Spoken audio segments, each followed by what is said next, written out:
আমাদের আসলে এরকম অ্যাম্বাসেডার দরকার। উনি এখন যখন কোরিয়া যাবেন, উনি কিন্তু এখন বাংলাদেশের জন্য একটা ডিফারেন্ট ভাবে বাংলাদেশকে দেখবেন, ডিফারেন্ট ভাবে বাংলাদেশকে সাপোর্ট করার চেষ্টা করবেন, কারণ উনি এখন নিজে মনে করছেন উনি বাংলাদেশের পার্ট। উনি সবসময় করে আসছেন 45 বছর ধরে, বাট এখন we have made it permanent. So এই ছিল আমাদের সারাদিনের প্রোগ্রাম। আমাদের একটা ব্রেকআউট সেশনও হয়েছে। ইউরোপিয়ান ইউনিয়ন আজকে রিনিউয়েবল এনার্জির উপর একটা ব্রেকআউট সেশন করেছেন। আমাদের এনার্জি অ্যাডভাইজার ছিলেন, আর অনেক বড় বড় বক্তারা ছিলেন আজকে ওখানে সারাদিন। এগেন আমি আবারও ক্ষমা চেয়ে নিচ্ছি যে আমাদের 300 মানুষের ক্যাপাসিটিতে আমাদের যেই পরিমাণ ইন্টারেস্ট ছিল, প্রায় 500 বেশি মানুষ এসে হাজির হয়ে গেছেন। তো আমরা তাদেরকে যতটুকু অ্যাকোমোডেট করা সম্ভব অ্যাকোমোডেট করার চেষ্টা করেছি। তো আমাদের ভবিষ্যতে হয়তো এই প্রোগ্রামটাকে আগামী বছর আমরা যখন করার চেষ্টা করবো, আমরা এটাকে চিনমচুতে নিয়ে যাব, কারণ clearly the demand is there, the excitement is there. So আমরা এটাকে হার্নেস করে আমাদের লোকাল ইনভেস্টমেন্ট এবং ইন্টারন্যাশনাল ইনভেস্টমেন্ট দুটাকেই আমরা একটা মোমেন্টাম দিতে পারবো হয়তো। আমি এখানে থামি, কোয়েশ্চেন নিব। আমি একটু জাস্ট টাইম চেক করে নিচ্ছি। আমার হাতে এক্স্যাক্টলি আনফরচুনেটলি 15 মিনিট সময় আছে, কারণ এর পরে আমাদের একটা ফ্ল্যাগশিপ ইভেন্ট আছে। আমি ইভেন্টের ব্যাপারে পার্সোনালি খুবই এক্সাইটেড। আমি জেনুইনলি সবসময় বলে আসছি যে বাংলাদেশকে ভালোবাসতে হলে বাংলাদেশের পার্সোনালিটিকে ভালোবাসতে হবে। একটা বাংলাদেশি এমপ্লয়ি অথবা বাংলাদেশি পার্টনার, তার যে ওভারঅল লাইফস্টাইল, তার টেস্ট, তার কালচার, এই জিনিসগুলোকে আমাদের ইনভেস্টরদের সামনে তুলে ধরতে হবে। তো সেটা নিয়ে আজকে সন্ধ্যায় একটা এক্সক্লুসিভ প্রোগ্রাম হচ্ছে আমাদের ইনভেস্টরদের জন্য। সেটা সন্ধ্যা 7:30টায় শুরু হবে, সেই কারণে আমাদেরকে চলে যেতে হবে। প্রোগ্রামের আমি আপনাদেরকে এখন একটু হাই লেভেল আইডিয়া দিয়ে রাখি। আমরা প্রোগ্রামটা পরে আপনাদেরকে শেয়ার করবো, ফুল প্রোগ্রামটা। এই প্রোগ্রামটাতে আমরা Bangladesh to a different lens, এরকম একটা কনভারসেশন করার চেষ্টা করছি ওনাদের সাথে। তো ডিফারেন্ট লেন্স বলতে আমরা যেটা বুঝি যে ক্লাসিক ব্যবসায়ী লেন্সের বাইরে। তো ডিফারেন্ট লেন্সে আমরা কাদেরকে নিয়ে আসছি আমি সেটারও একটু প্রিভিউ দিই। আমরা Bangladesh to an eye of a photographer বলে একটা সেকশন আছে, সেখানে আমাদের শহীদুল আলম ভাই, ব্রিক গ্যালারি, উনি একটা প্রেজেন্টেশন করবেন যে ফটোগ্রাফারের দৃষ্টি থেকে বাংলাদেশটা কিরকম। এরপরে আমাদের যে আর্কিটেক্ট আছেন মেরিনা তাবাসসুম, উনি একটা ডেলিবারেশন করবেন যে from eyes of N architect Bangladesh আসলে দেখতে কিরকম। আমরা আমাদের ফুটবলার, এখন তো ফেমাস ফুটবলার আছে আমাদের দেশের, Hamza Chowdhury. So he has Saint a video, owner point of view থেকে মানে from a footballers point of view Bangladesh আসলে দেখতে কিরকম। আর তারপরে আমাদের একটা বেঙ্গল সিম্ফনি, যারা ইমন চৌধুরীর যে টিমটা, ওনাদেরকে একটা ক্লাসিক বাংলাদেশি যে একদম হার্ডকোর মিউজিক, সেই মিউজিকের ভিতর দিয়ে নিয়ে যাবেন, মিউজিক্যাল জার্নির ভিতর দিয়ে নিয়ে যাবেন 15-20 মিনিটের জন্য। ফাইনালি আমাদের একটা ফ্যাশন শো আছে ওখানে, সেটা হচ্ছে বাংলাদেশি জামদানি, বাংলাদেশের রিক্সা, বাংলাদেশের যে ট্রেডিশন গুলা, সেইগুলাকে আপহোল্ড করার জন্য, সেইগুলাকে শোকেস করার জন্য আমরা একটা ফ্যাশন শোর মতো অর্গানাইজ করেছি মিউজিকের সাথে সাথে। So that's generally the size of the programme. আপনারা প্রোগ্রামের ভিডিওটা হয়তো সামনে পেয়ে যাবেন, but I am really excited about it. আমার ধারণা যে এই প্রোগ্রামটার শেষে একজন বিদেশি ইনভেস্টর, যিনি প্রথমবারের মতো আজকে, ইনফ্যাক্ট আমি যাদের সাথে কথা বলেছি, অনেক বড় বড় ইনভেস্টর আজকে আমাকে বলেছেন যে ওনারা আগে কখনো বাংলাদেশে আসেননি, এই প্রথমবার আসছেন। তো তাদের জন্য আসলে বাংলাদেশের এই ফুল 360 ভিউটা খুব দরকার, not only the business environment but how the people are. So ওইটাকে আমরা আজকে দিন শেষে আমাদের গোল হচ্ছে যে ওই জায়গাটায় পৌঁছানো, যে ওনারা যখন এই দেশ থেকে ফেরত যাবেন, বাংলাদেশ থেকে ফিরে যাবেন, তখন ওনাদের বন্ধু বান্ধব, ওনাদের কলিগ, এদের কাছে যখন ওনারা বাংলাদেশের গল্পটা বলবেন যে ওনাদের কি এক্সপিরিয়েন্স ছিল, ওনারা এখানে ফুল পিকচার দিতে পারেন এবং আমাদের হয়ে ওনারা অ্যাম্বাসেডর হিসেবে কাজ করবে। আমি এখানে থামি। আমার হাতে এজ আই সেড, আমার আনফরচুনেটলি 15 মিনিট সময় আছে। আমরা অল্প কয়েকটা কোয়েশ্চেন নিব আজকে, and we will do a wrap up. আগামী সপ্তাহে আমরা ফুল সামিট নিয়ে কোনো একটা সময় আপনাদেরকে একটা ফুল কভারেজ দিব, ঠিক আছে? ধন্যবাদ। একটা বিষয় কি জানতে আচ্ছা, চাচ্ছিলাম যে আজাদ ভাই, আসসালামু আলাইকুম। বসেন ভাই, বসেন আপনি বসে বলেন। গত 2 দিনে বিদেশ ছড়াই, তারপরে কোরিয়ান নীতিতে, জাপান নীতিতে গতকাল যে ফরেন চিন্তা গিয়েছে, তাদের রিঅ্যাকশনটা কেমন? তো মনে হয় আমরা গতকালকে একটু কভার করেছিলাম, আপনাদের অনেকে মিডিয়া থেকেও গিয়েছেন। আমি যতদূর জানি যে অনেক ইনভেস্টর আসলে মিডিয়াও ইন্টারভিউ করার সুযোগ পেয়েছে। Generally the reaction is very positive, এবং আমাদের যেটা টেক সেটা হচ্ছে যে ওনারা এটা খুব অ্যাপ্রিসিয়েট করেছেন যে আমরা আমাদেরকে ফিজিক্যালি নিয়ে গেছি। ফিজিক্যালি নিয়ে যাওয়াতে যেটা হয় যে আপনি প্র্যাকটিক্যালি জিনিসটা দেখলে তখন এটা থেকে বোঝা খুব সুবিধা হয় যে আসলে কিসে উনি ইনভেস্ট করতে যাচ্ছেন। ইনফ্যাক্ট গতকালকে তো শুনেছেন যে একটা কোম্পানি ওখানে অন দ্য স্পট একটা ইনভেস্টমেন্ট কনফার্ম করেছে। এটা বলতে গিয়ে আমার আসলে মনে করলো, সরি, আমি 2টা টপিক মিস করেছি। আজকে 2টা কাগজ সাইন করা হয়েছে, আপনারা হয়তো দেখেছেন। একটা হচ্ছে আইএলওর সাথে, ইন্টারন্যাশনাল লেবার অর্গানাইজেশন, যারা, তাদের সাথে বিডা একটা এমওইউ সাইন করেছে। আমি আগেও বলেছি যে আমাদের পুরো সোসাইটিটাতে সবসময় আসলে এন্টারপ্রেনারদেরকে ফোকাস করলে হবে না, তাদের সাথে যারা কাজ করে, আমাদের যে ওয়ার্কার্স। আজকে নাসিম মনসুর ভাইয়ের প্রেজেন্টেশন যারা দেখেছেন তারা দেখেছেন যে আমাদের ইকোনমিটাকে যে আমাদের ইকোনমির যে চাকাটা, সেই চাকাটা এগিয়ে নিয়ে যাওয়ার জন্য অন্টারপ্রেনাররা শুধু একা তো আর করেন না, সাথে আমাদের তাদের ওয়ার্কফোর্স যেটা আছে, আমাদের শ্রমিকরা করে। তো আমাদের লেবার রাইটস এর যে স্ট্যান্ডার্ড, সেই স্ট্যান্ডার্ডটা কিন্তু আমাদের গ্লোবাল স্ট্যান্ডার্ড থেকে অনেক লো, অনেক নিচে। সেটাকে আমাদের একটা জায়গায় নিয়ে যেতে হবে। তো আমরা এখন আইএলওর সাথে এমইউটা সাইন করেছি এইটা কনফার্ম করার জন্য যে আমরা ভবিষ্যতে এফডিআই অ্যাট্রাক্ট করতে চেষ্টা করব, বাট আমাদের লেবার রাইটস কে কম্প্রোমাইজ না করে। এবং আরেকটা সত্যি কথা হচ্ছে যে পৃথিবী যেদিকে যাচ্ছে, তাদের লেবার রাইটস কে যদি আমরা কম্প্রোমাইজ করতে থাকি, একসময় আসলে বাংলাদেশ থেকে কেউ কোনো প্রোডাক্ট নিবে না। বাংলাদেশের ওই লেবার স্ট্যান্ডার্ডটাকে একটা জায়গায় নিয়ে যাওয়া will become a minimum requirement for a lot of clients. So আমাদেরকে ওইটাকে ম্যানেজ করতেই হবে। আর দ্বিতীয়ত হচ্ছে আমরা আরেকটা এমইউ সাইন করেছি আজকে, সেটা হচ্ছে হান্ডা গ্রুপের সাথে, একটা Chinese textile and garments manufacturer. তারপর $150 মিলিয়ন মতো ইনভেস্টমেন্ট কমিট করার কথা বলছে। তো তাদেরকে আমরা, এবং সেই ইনভেস্টমেন্টে যদি বাংলাদেশে ফলো থ্রু করে আগামী 1 থেকে 2 বছরের মধ্যে, তাহলে প্রায় 15,000 নতুন কর্মসংস্থান সৃষ্টি হবে। তো তাদেরকে আমরা বিভিন্ন জায়গায় জমি অ্যালোকেট করার চেষ্টা করছি, কারণ তারা একদম এন্ড টু এন্ড একটা সলিউশন নিয়ে আসছে, একদম বুভেন থেকে শুরু করে all the way down to garment manufacturing. So Handa গ্রুপের সাথে আজকে আমরা যে কাগজে সাইন করলাম, সেটা এসেনশিয়ালি আমাদেরকে এনশিওর করলো যে $150 মিলিয়ন একটা ইকুইটি ইনভেস্টমেন্ট হবে। তার চেয়েও বড় কথা যে 15,000 লোকের আশা করছি আগামী 1 থেকে 2 বছরের মধ্যে নতুন কর্মসংস্থান সৃষ্টি হবে এটার মাধ্যমে।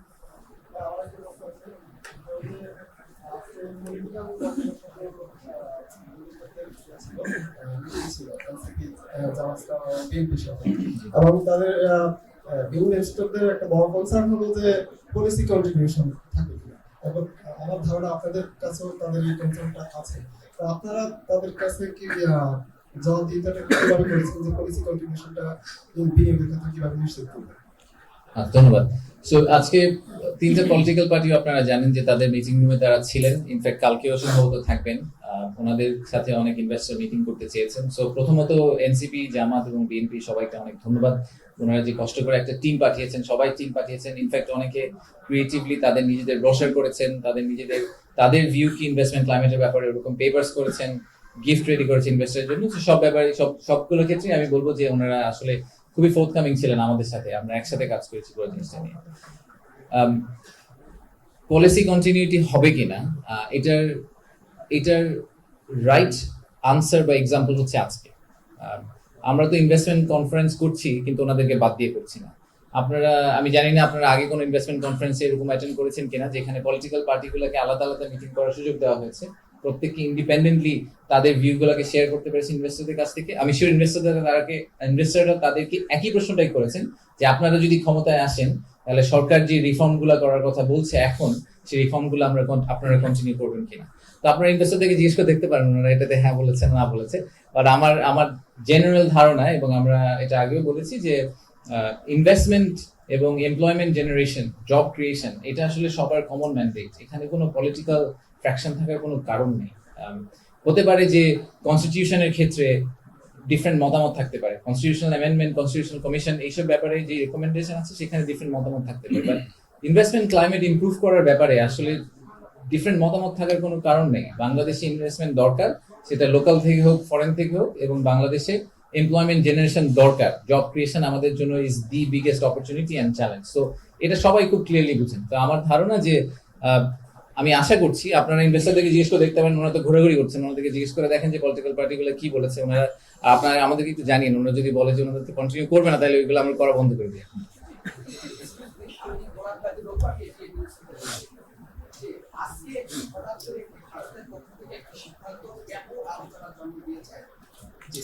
আমি গোলাম কাজী রঘু বলছি এটিএন নিউজ থেকে। যে আপনি হয়তো শুনে থাকবেন যে কিছুক্ষণ আগে ভারতের একটি সিদ্ধান্ত বাংলাদেশ এবং ভারতের মধ্যে ব্যাপক আলোচনা জন্ম দিয়েছে। সেটি হচ্ছে যে ট্রান্সশিপমেন্টের মাধ্যমে বাংলাদেশের যে পণ্য নেপাল এবং ভুটানে রপ্তানি করা যেত, এবং এই সুবিধাটি দীর্ঘদিন ধরে ভারত দিয়ে এসেছিলেন।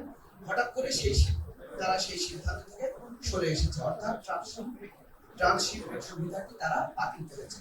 তো এই সিদ্ধান্তের ফলে ভারতের সঙ্গে বাংলাদেশের দ্বিপাক্ষিক বাণিজ্যিক সম্পর্ক কিংবা ব্যবসা বাণিজ্য এবং রপ্তানির ক্ষেত্রে কোনো প্রভাব পড়বে কিনা, সে ব্যাপারে আপনি একটু মতামত জানতে চাচ্ছি। আপনি নিউজটা আমাকে এইমাত্র ব্রেক করলেন, কারণ এটা আমি জানতাম না। আমি একটার পর একটা বাইল্যাটারাল মিটিং এর মধ্যে আছি। সো এই ব্যাপারে আমার একেবারেই ধারণা নেই যে ওনারা কি ডিসিশন নিয়েছেন, কেন ডিসিশন নিয়েছেন। সেটা নিয়ে আমি আসলে খুব ডিটেইলে কমেন্ট করতে চাই না। আমি শিওর যে দেখেন আমাদের তো ভারতের সাথে আর সম্পর্কটা পুনঃপ্রতিষ্ঠিত হচ্ছে, অ্যাজ ইউ হ্যাভ সিন এক সপ্তাহ আগে থেকে। সো আমি পার্সোনালি মনে করি যে এখন পুরো ট্রেড স্পেস যেটা, এখানে আমেরিকা একটা ডিসিশন নিচ্ছে, অনেকেই অনেক ধরনের ফাস্ট ডিসিশন নিচ্ছে, আবার আমার ধারণা অনেকগুলো ডিসিশন ওভারটার্ন করা হবে। সো আমি যেহেতু সব ডিটেইলে আসলে জানি না, সো আমি কমেন্ট করতে পারছি না আসলে, sorry. But I am sure আমাদের টিম, আমাদের commerce adviser is probably better placed এই ব্যাপারে কথা বলার জন্য আপনার সাথে। So please ask that question. জি, আমি Zahir Rehan, reporter Business Standard. এখানে আপনি এর আগে চায়না ভিজিট করেছেন, জাপানের ব্যবসায়ীদের সাথে কথা বলছেন। এখন যে একটা বড় টিম আসলে ব্যবসায়ী বিভিন্ন দেশ থেকে, আসলে তারা কোন খাতে বিনিয়োগ করতে আগ্রহী বাংলাদেশ, সেটা যদি বলতেন, আর আপনি যদি ফিগার বলতে পারেন যে এই সেক্টরে এরকম বিনিয়োগে তারা আগ্রহী। জি, কোন খাতে বিনিয়োগ করতে আগ্রহী? অনেক ইনভেস্টারের সাথে কথা হয়েছে, so it's very cross cutting. I think it's very hard to say যে একটা স্পেসিফিক খাতে বিনিয়োগ করতে আগ্রহী। অবভিয়াসলি আমাদের স্ট্রেংথ হচ্ছে labour intensity, right? So labour intensive খাতগুলোতেই বিনিয়োগ করতে জেনারেলি আগ্রহী। সো আমি এখনো বলবো যে টেক্সটাইল এন্ড গার্মেন্টসে তারা খুবই আগ্রহী। তারা বাংলাদেশের কনজিউমার মার্কেট টাচ করার জন্য যেসব সুযোগ আছে সেগুলোতে বেশ আগ্রহী। ফার্মাসিউটিক্যাল তারা আগ্রহ দেখিয়েছে। বেশ কিছু একদমই লাইট ইঞ্জিনিয়ারিং টাইপের যেসব জিনিসপত্র, এগুলোতে অনেক আগ্রহ দেখিয়েছে। So it's very hard for me two pin down যে এরকম 2-3টা খাতে খুবই মিক্সড গ্রুপ। আর আমি আগেও বলেছি যে এই ইনভেস্টমেন্ট সামিট ইজ আমাদের প্রথম ইনভেস্টমেন্ট সামিট। এই ইনভেস্টমেন্টের সামিটের মূল উদ্দেশ্য কত টাকার ইনভেস্টমেন্ট আসলো এটা এনশিওর করা না। সেটা হয়তো আমরা ইনভেস্টমেন্ট সামিট 2-তে গিয়ে এই ধরনের একটা গোল নিয়ে নেবো। এই ইনভেস্টমেন্ট সামিটের আমাদের একমাত্র উদ্দেশ্য হচ্ছে যে বাংলাদেশের যে নেগেটিভ ন্যারেটিভটা এতদিন ধরে হয়ে আসছে সেটাকে আসলে পজিটিভে টার্ন করা এবং যত সম্ভব মানুষকে বাংলাদেশে নিয়ে আসা। আজকে একটু আগে আমি জার্মান টিমের সাথে বসেছিলাম, ওনারা তাদের 80-90% প্রথমবারের মতো বাংলাদেশে এসেছে। ওনারা সবাই বলেছেন যে, আমি জিজ্ঞেস করছিলাম যে আমাদের আর কি করা উচিত, মানে আমাদের জার্মান ইনভেস্টমেন্ট বাংলাদেশে আনার জন্য আর কি করতে হবে। ওনারা বলেছেন যে আরো বেশি জার্মানদেরকে বাংলাদেশে আনতে হবে। That is the only thing we need to get up. So আমাদেরকে আসলে আরো রেগুলার বেসিসে, মেবি আরো ফ্রিকোয়েন্ট বেসিসে, এত বড় করে ইনভেস্টমেন্ট সামিট করা দরকার নেই, কিন্তু আমরা কান্ট্রি টার্গেট করে করে যদি তাদের ডেলিগেশন গুলোকে আনতে পারি তাহলে খুব ভালো হয়। আমি জানি না আপনারা শুনেছেন কিনা যে মিনিস্ট্রি অফ কমার্স থেকে চায়না থেকে আমাদেরকে একটা চিঠি ইস্যু করা হয়েছে, গতকাল বা পরশু দিয়েছেন। কমার্স যে এক্স সেক্রেটারি ওনাদের, উনি আমাকে চিঠিটা লিখেছেন যে উনি আগামী মাসে কমার্স মিনিস্টারকে সহ এবং প্রায় 200 চাইনিজ ইনভেস্টারকে নিয়ে বাংলাদেশে আসবেন। এবং ওনারা জেনুইনলি এরা সবাই ইন্টারেস্টেড ইনভেস্টার, ওনারা বাংলাদেশে ইনভেস্ট করতে চান। তো ওনাদের জন্য আমরা যাতে একটা প্রোগ্রাম রেডি করি। So this is exactly what we need to have this people fly over. তাদেরকে আমরা যদি এরকম ফুল 360 একটা এক্সপিরিয়েন্স দিতে পারি তাহলে তারা ফেরত গিয়ে হয়তো এই ডিসিশনগুলো নিতে পারবেন যে বাংলাদেশে কিভাবে ইনভেস্ট করা যাবে। আসসালামু আলাইকুম। মেহরাব বলছিলাম এশিয়ান টেলিভিশন থেকে। আমার প্রশ্ন হচ্ছে, আপনার প্রতিরক্ষা শিল্পে বিনিয়োগের জন্য আপনাদের কোনো পরিকল্পনা আছে কি? প্রতিরক্ষা শিল্পে বিনিয়োগের জন্য প্রতিরক্ষা শিল্পে বিনিয়োগের জন্য প্রতিরক্ষা শিল্পে বিনিয়োগের জন্য আমাদের পরিকল্পনা আছে। আমরা ইন প্রিন্সিপাল মনে করি যে টেকনোলজিক্যাল অ্যাডভান্সমেন্টের জন্য আসলে মিলিটারি সাইডেও কিছু ধরনের অ্যাডভান্সমেন্ট করা দরকার। এবং আমাদের যে অর্ডিন্যান্স ফ্যাক্টরি আছে তাদের কিন্তু কিছু ইন্ডিজিনাস অলরেডি স্কিল সেটও আছে। তো আমরা কি সেটার উপর ভর করে আমরা ডেফিনেটলি মনে করি যে ঠিক যেই ম্যানুফ্যাকচারিং হাবের গল্পটা আমরা ক্লাসিক কমার্শিয়াল ইন্ডাস্ট্রির জন্য বলছি, আরএমজির জন্য বলছি, লেদারের জন্য বলছি, সেম কনভারসেশনটা আসলে আপনি মিলিটারি ইকুইপমেন্টের জন্য করতে পারেন। অ্যান্ড আমাদেরকে ট্যাঙ্ক বানাতে হবে না, আমাদেরকে স্পেসশিপ বানানোর দরকার নেই, আমাদের ফাইটার জেট বানানোর দরকার নেই। But maybe we start from much smaller things, advance radio, ট্যাঙ্কের অ্যাক্সেল, একদম বেসিক জিনিসপত্র। বাট এগুলোরও কিন্তু huge demand, small bullets, small arms, অনেক কিছু হতে পারে। সো আমাদের একটা বড় ইনিশিয়েটিভ এই মুহূর্তে আমরা বাংলাদেশ সেনাবাহিনী, বিমান বাহিনীর সাথে কাজ করছি, নৌবাহিনীর সাথে কাজ করছি, যে বাইরে থেকে এরকম ইনভেস্টর খুঁজে বের করা যারা টেকনোলজি ট্রান্সফারের মাধ্যমে বাংলাদেশে আসতে রাজি হবে। ওনারা বাংলাদেশে আসবেন ঠিক সেম মডেলে, আমরা ওনাদের কাছ থেকে কেনার কমিটমেন্টটা করবো, বাট এর পাশাপাশি ওনাদেরকে এক্সপোর্ট করার আমরা সুযোগ দিব। সো ওনারা রিজনালি ওনাদের প্রোডাক্ট এক্সপোর্ট করতে পারবেন এবং আমরা ওনাদেরকে ঠিক ইকোনমিক জোনের মতো একটা মিলিটারি ইকোনমিক জোনের কনসেপ্টে হয়তো কিছু একটা অফার করার চেষ্টা করবো। বাট এইটা ইটস এ লং জার্নি। একটা আপনি মিলিটারি ইকোনমিক জোন করতে গেলে সেখানে পলিসি ইন্টারভেনশন লাগবে, সিকিউরিটি পলিসি বলেন, ডিজিটাল ডেটা পলিসি বলেন, আইপি রাইটস বলেন, অনেক কিছু, অনেক বড় বড় ইস্যু আছে, সেগুলোকে সলভ করে আমাদের ওখানে যেতে হবে। তো সেটা নিয়ে কাজ শুরু হয়েছে, হয়তো একটু সময় লাগবে, but definitely something that we would like to. যেটাকে আমরা ইনঅগ্রাল সেশন বলছি, উদ্বোধনী অনুষ্ঠান, সেটা আজকে সকালে হয়েছিল।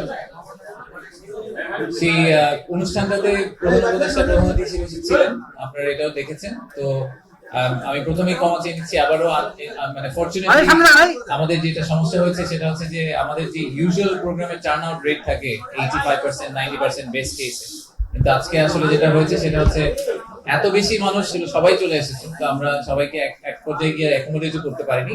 আমাদের একটা ফ্লো ওভার রুম ছিল যেখানে লাইভ স্ক্রিন দেওয়া ছিল, ওখানে আমাদের একটু পজিটিভলিও দেখি যে আমাদের এই পুরো প্রোগ্রামটার ব্যাপারে প্রচন্ড আগ্রহ, অনেকের আগ্রহ ছিল। অনেকে আমি দেখেছি আমার আজকে রাস্তায় দেখা হয়েছে ইন্টারকন্টিনেন্টালের মাঝখানে রিসেপশন এরিয়াতে বিভিন্ন জায়গায় করেনি, এসেছেন জাস্ট যদি কিছু ইনভেস্টারের সাথে পরিচয় হয়, দেখা হয়, এগুলো করার জন্য। সো সব মিলিয়ে আমার মনে হয় যে সকালের প্রোগ্রামটার অনেক স্বতঃস্ফূর্ত অংশগ্রহণ ছিল সবার মধ্য থেকে। আমি ইনফ্যাক্ট আপনাদের যদি কোনো ফিডব্যাক থাকে বা আপনাদের মনে হয় যে এটা ভালো হয়েছে এটা ভালো হয়নি, আমি একসাথে চিন্তা দিয়ে দেয়। আর আজকে আমাদের সারাদিনের যে শিডিউল সেটা আমি একটু জাস্ট কুইকলি রান ডাউন করি। ওটার পরে আমাদের প্রধান উপদেষ্টা আমাদের যে নতুন উদ্যোক্তারা আছেন তাদের সাথে একটা ইউথ এন্টারপ্রেনারশিপ এক্সিবিশন ছিল, যে ইউএনডিপির এবং গ্রামীণ ফোন টেলিনরের সাপোর্টে করা। সেখানে উনি কিছুক্ষণ সময় কাটিয়েছেন, কিছু উদ্যোক্তাদের কাছ থেকে তারা কি বিজনেস করছে সেগুলো শুনেছেন, যেখানে একটু ছোট্ট করে বক্তৃতা দিয়েছেন। আর তারপরে উনি চলে যাওয়ার পরে আমরা অনেকগুলো আজকে বাইল্যাটারাল মিটিং দেখেছি। তো আমাদের বেশ কিছু উপদেষ্টা আজকে সারাদিন এখানেই ছিলেন, আমাদের কমার্স অ্যাডভাইজার যিনি সেন্ট্রাল ব্যাংকের গভর্নর, এরকম বেশ কিছু সিনিয়র অফিসিয়াল, এনবিআর এর চেয়ারম্যান, এরকম অনেকেই আজকে সারাদিন এখানে ছিলেন। ওনাদের সাথে ইনভেস্টরদের আমরা বেশ কিছু মিটিং সেট আপ করেছিলাম। ইনভেস্টররা লাস্ট 2 সপ্তাহ ধরে অনেক মিটিং রিকোয়েস্ট করেছিলেন, সেই মিটিং রিকোয়েস্টের উপর প্রেক্ষিতে তাদেরকে ডিফারেন্ট স্লট দিয়ে দেওয়া হয়েছিল। বিভিন্ন মিনিস্ট্রির লোকজনও ছিলেন, মিনিস্ট্রি অফ এনভায়রনমেন্ট থেকে ছিলেন, এনার্জি থেকে ছিলেন, যেগুলো কি মিনিস্ট্রি সেই মিনিস্ট্রিগুলো থেকে ছিলেন। সেই মিনিস্ট্রির সাথেও আমরা তাদেরকে মিটিং এর অ্যারেঞ্জমেন্ট করে দিয়েছিলাম। তো সারাদিন তারা বিভিন্ন মিটিং করেছেন এবং তাদেরকে আমরা যে 360 ভিউটা দেওয়ার চেষ্টা করেছি সেটাই ছিল আমাদের মূল উদ্দেশ্য এই মিটিংগুলো সেট আপ করার জন্য। আমাদের আজকে প্রধান উপদেষ্টার কার্যালয়ের ওখানে আমাদের প্যারালালি বেশ কিছু প্রোগ্রাম চলেছে। সো প্রধান উপদেষ্টা ফেরত যাওয়ার পরে ওনার সাথে আমাদের ইউকে যে ট্রেড টিমটা এসেছিল তাদের সাথে মিটিং ছিল। এরপরে জারার বা ইন্ডিটেক্স এর যে সিইও ছিলেন, তো জারার full management team, in fact Inditex এর ফুল ম্যানেজমেন্ট টিম এখন বাংলাদেশে, তো ওনারা গিয়েছিলেন দেখা করতে। আর তারপরে লাফার্জ হোলসিমের যে এশিয়ার হেড এসেছেন, উনি গিয়েছিলেন দেখা করতে। এবং একটু পরে আপনারা দেখেছেন যে আমরা মাত্র একটা ডিপি ওয়ার্ল্ডের সাথে একটা প্রোগ্রাম শেষ করলাম। ডিপি ওয়ার্ল্ডের যে চেয়ারম্যান উনি আসলে খুবই ভিআইপি, ইনফ্যাক্ট ইউএই তে উনি একজন বড় VIP, very close to the royal family. উনি এসেছেন আমাদের এই প্রোগ্রাম অ্যাটেন্ড করতে, ইনভেস্টমেন্ট সামিট অ্যাটেন্ড করতে। উনি একটা ছোট্ট প্রোগ্রাম করলেন, অবশ্য আমাদের পুরাই ফুল ছিল, এগেন আমরা সবাইকে জায়গা দিতে পারিনি, 200-300 পরে আমাদের একসময় দরজা বন্ধ করে দিতে হয়েছে। সো ডিপি ওয়ার্ল্ডের সাথে আমাদের একটা লং টার্ম প্ল্যান আছে, আপনারা অনেকেই হয়তো শুনেছেন যে আমরা চিন্তা ভাবনা করছি যে আমরা ফ্রি ট্রেড জোনের দিকে চলে যাব। জেবেল আলী পোর্ট বলে একটা পোর্ট আছে ইউএই তে, যেটা ইউএই ইকোনমির প্রায় 25% কন্ট্রিবিউট করে। তো সেই পোর্টটার মতো করে আমরা এরকম আমাদের মাথারবাড়ি ডিপসি পোর্টের কাছাকাছি কোনো একটা জায়গায় একটা ফ্রি ট্রেড জোনের কথা চিন্তা করছি। তো সেখান থেকে তাদের টেকনিক্যাল এক্সপার্টিস নিয়ে, তাদের থেকে বিভিন্ন ধরনের সাপোর্ট নিয়ে এটা আমরা করার চেষ্টা করছি। এবং এটাই ডিপি ওয়ার্ল্ডের চেয়ারম্যানের আজকের ভিজিটের মূল উদ্দেশ্য ছিল। উনি এখান থেকে প্রধান উপদেষ্টার সাথে দেখা করতে যাবেন এবং তারপরে ওনারা এই বিষয়টা নিয়ে আরো ফার্দার আলাপ আলোচনা করবেন। আমাদের বাংলাদেশ থেকে হয়তো একটা টিম ভেরি সুন ইউএই যাবে বোঝার জন্য যে আসলে ফ্রি ট্রেড জোনের পলিসিগুলো কিভাবে অপারেট করে, অপারেশনাল জিনিসটা কিভাবে কাজ করে এবং থেকে ইকোনমিক বেনিফিটটা আমরা কিভাবে পেতে পারি। তার আগের মিটিংগুলো নিয়ে যদি একটু কথা বলি, আজকে ইন্ডিটেক্সের যে সিইও ছিলেন উনি বলেছেন, ওনার আমি যদি সামারাইজ করি, উনি বলেছেন যে উনি লাস্ট জীবনে প্রথমবারের মতো বাংলাদেশে এসেছেন এবং ওনাদের অনেকগুলো বেশ বড় বড় ব্র্যান্ড আছে। সবাই জারার কথা বলে, বাট এর সাথে মাসিমো দুটি, বাস্কা, এরকম বেশ বড় বড় কিছু ব্র্যান্ডের ওনারা ব্র্যান্ড ওনার। তো ওনার ভিউ হচ্ছে যে বাংলাদেশে না আসলে আসলে ওনার বাংলাদেশ সম্বন্ধে এই আইডিয়াটা কখনোই তৈরি হতো না। এবং ইন্ডিটেক্সের গল্পটা আসলে বাংলাদেশের গল্পের মতো, কারণ ওনারা বাংলাদেশে শুধু কিন্তু ব্যবসা করতে আসেননি। ওনারা গতকালকে এশিয়ান ইউনিভার্সিটি অফ ওমেন, ওখানে ওনারা 50টা নতুন স্কলারশিপ ঘোষণা করেছেন 50 জন ফিমেল ওয়ার্কারের জন্য। সো ওনারা জেনুইনলি ফিল করেন যে ওনারা বাংলাদেশের আইডেন্টিটির পার্ট এবং ওনারা চেষ্টা করবেন যে বাংলাদেশের সাথে এই রিলেশনশিপটা আরো ডিপেন করতে। তো আমরা ওনাদেরকে জিজ্ঞেস করছি যে আর কি করতে পারি আমরা ওনাদেরকে আরো বেশি করে বাংলাদেশ থেকে সাপ্লাই নেওয়ার জন্য, এইসব ব্যাপারে আমাদের কিছু কথাবার্তা হয়েছে।